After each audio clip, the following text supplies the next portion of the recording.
శ్రీమతి మాధవి గల్లా.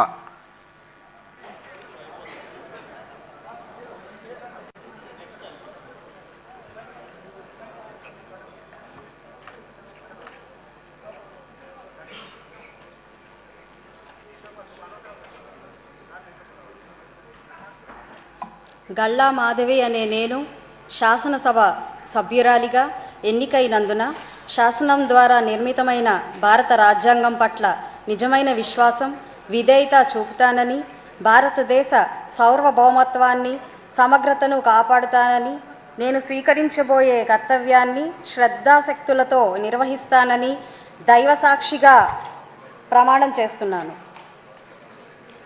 ఆంధ్రప్రదేశ్ శాసనసభ సభ్యురాలినైన గల్లా మాధవి అనే నేను సభ నియమాలకు కట్టుబడి ఉంటానని, వాటిని అనుసరిస్తానని, సభ మర్యాదలను పాటిస్తానని, సాంప్రదాయాలను గౌరవిస్తానని దైవసాక్షిగా ప్రమాణం చేస్తున్నాను.